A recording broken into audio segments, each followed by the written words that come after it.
Welcome back to What the Puck?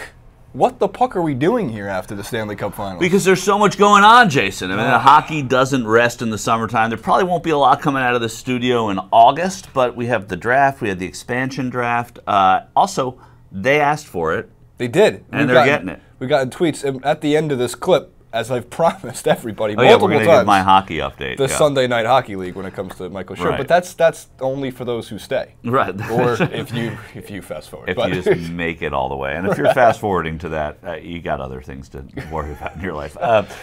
The expansion draft was held, the Vegas Golden Knights, not the Las Vegas Golden Knights, the Vegas Golden Knights are now a franchise. They have more than 30 players. They took one from every team, and they sort of interspersed that. I thought the NHL did a pretty good job with it, with the NHL awards ceremony, which they do now like an Oscars show, where they show the the three nominees and tell you who won. But the first, I think the lead out of this is that the Vegas Golden Knights are not going to be a good hockey team. No, which is why I've decided to root for them. I think that's great. I mean, Jason is not, has not grown up as a passionate hockey fan. I'm trying to change that, but the idea of getting behind a new franchise, one that's pretty close to where you are and one that's in Vegas, there's like anybody needs a reason to go, there's a new one. But, looking at who they brought in, there was nobody dazzling. I would say that the biggest ovation was Marc-André Fleury. He's the three-time Stanley Cup winner. Everybody in hockey, everybody who's played with Marc-André Fleury loves him. They say he's one of the great guys in hockey. So it's really important from that standpoint, too. He's going to see a lot of rubber. He's going to see tons of shots next year. But the Golden Knights, they picked 12 defensemen. And they're going to obviously say, hey, we want to look out for Fleury. We want to stop the other team from scoring goals. And how they're going to score goals is probably not going to be solved for about 3 or 4 years. Seems like just watch a lot of the Senators tape from this playoff run. No, and there's nothing wrong with that. And even a little bit of Nashville. I mean, Nashville, it's sort of why they didn't win the Stanley Cup and why Pittsburgh did. But there is a philosophy behind that. Gerard Gallant, the coach, he was a former head coach of the Florida Panthers. He did well. He was actually a Jack Adams finalist. That's the award for the best for the coach of the year a few years ago. So they have the pieces in place. George McPhee is former Ranger, number 37, I think. That was Paul Broughton. What did McPhee wear? 36 maybe. But McPhee was a good executive in Washington. He seemed to play this the right way, though it's hard to say. They have a terrible team, so he's the GM of a terrible team. But there's a lot of energy behind it. You gotta call it what it is. Yeah.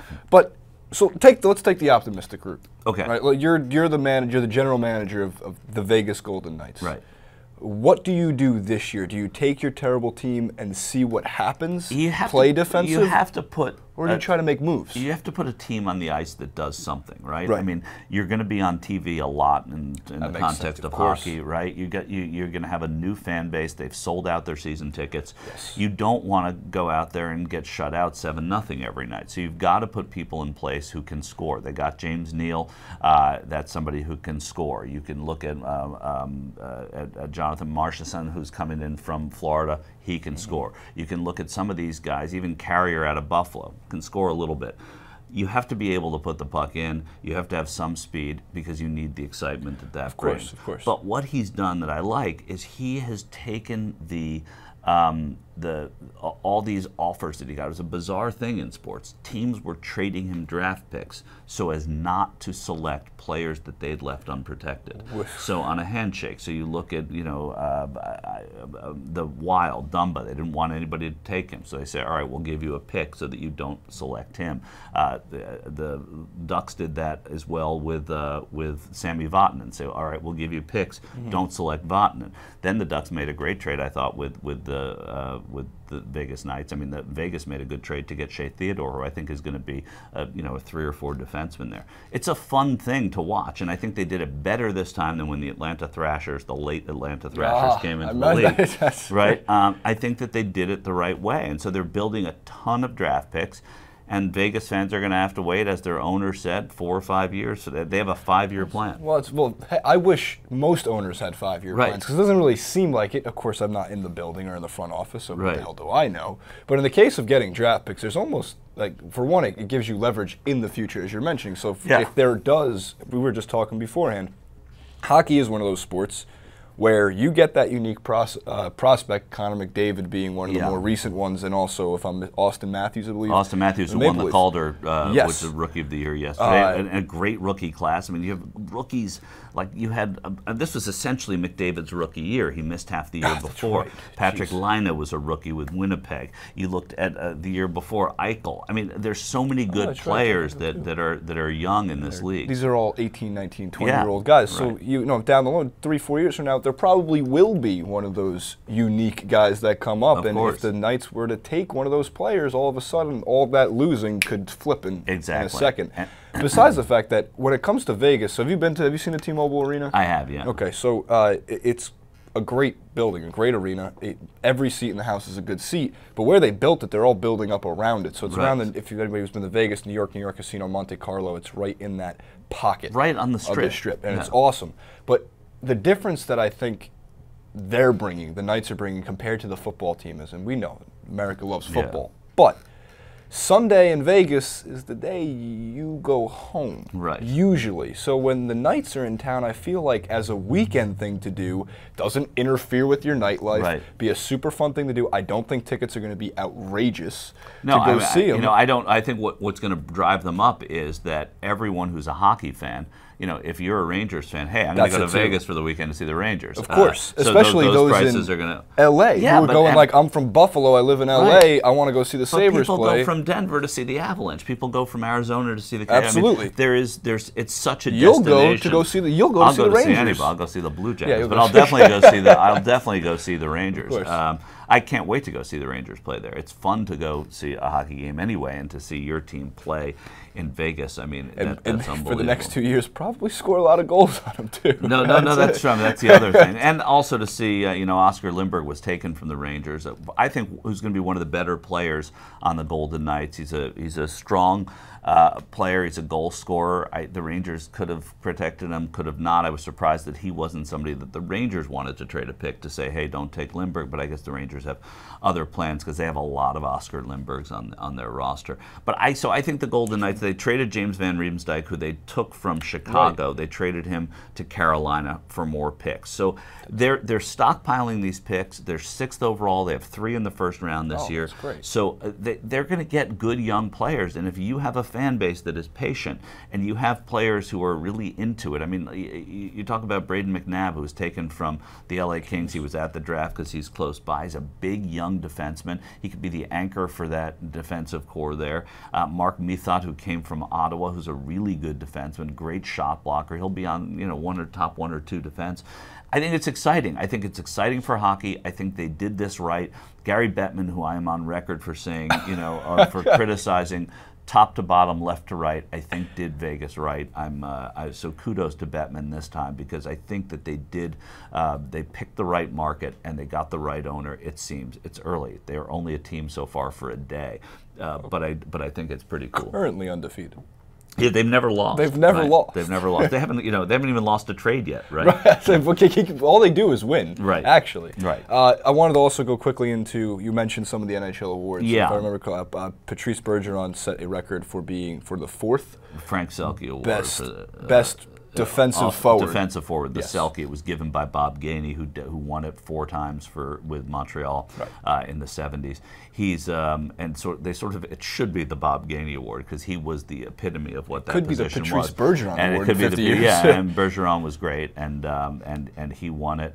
Of course, the MVP went to Connor McDavid, 100 points. He beat Sidney Crosby and Sergei Bobrovsky. Bobrovsky won the Vezina for best goalie, which was kind of cool to see. And you know, you see a lot of old NHLers at these things, and it's always exciting. Ted Lindsay gave the Ted Lindsay Award. That doesn't happen very often.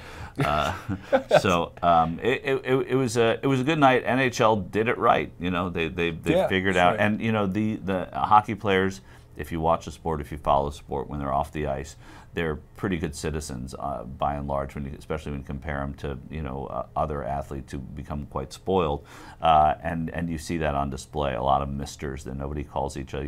Thank you, Mr. Lindsay, not thanks, Ted. I mean, just stuff that defines It's a gentleman's sport. In a way, it is. And then when you look at them, and then we shouldn't forget Brent Burns, who won the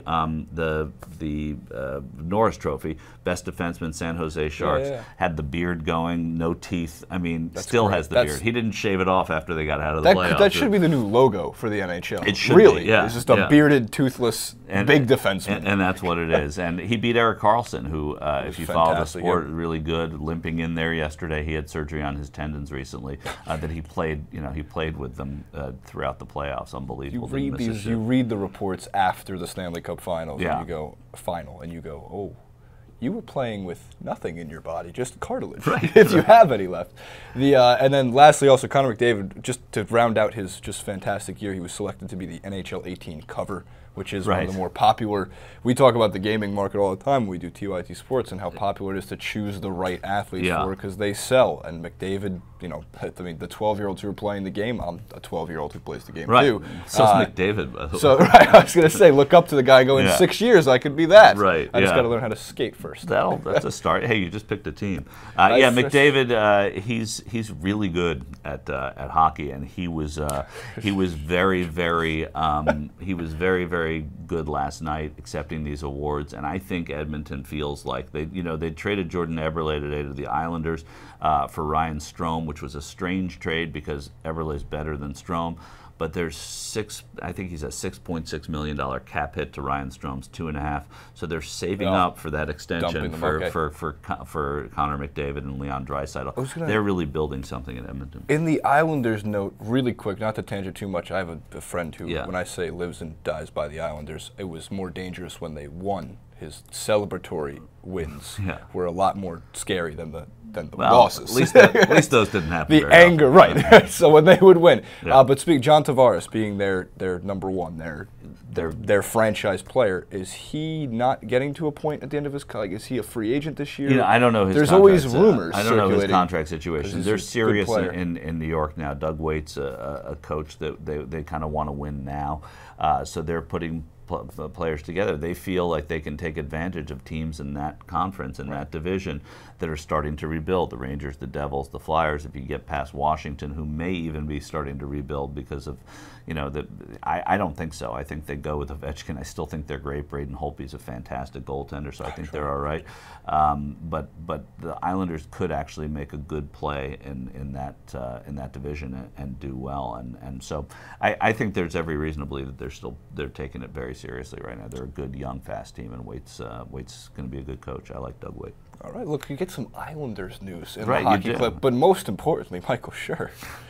Right. How many points do we have in the Sunday League? Well, our latest effort netted 1 assist and a loss. That's a point. It's a point. 7 points for Michael Shure. Exactly. Here we go. It's 7 points for Michael Shure and counting. We have the bye week this week. We'll be back the week after, but I think we'll be back to talk hockey next week or the week after. We very well could be. Yeah. I think the over-under I would like to set at some point before the season starts. Of my point, we'll do that next time. Well, not for you. I want to do whatever you finish with in your Sunday league, and then I want to do an over-under. Will this player on the Golden Knights that's fantastic. Score more or less points than Michael Shure? And then we will find a book to take it. I know Ben Mankiewicz will take any Michael Shure-related bet for probably very good odds.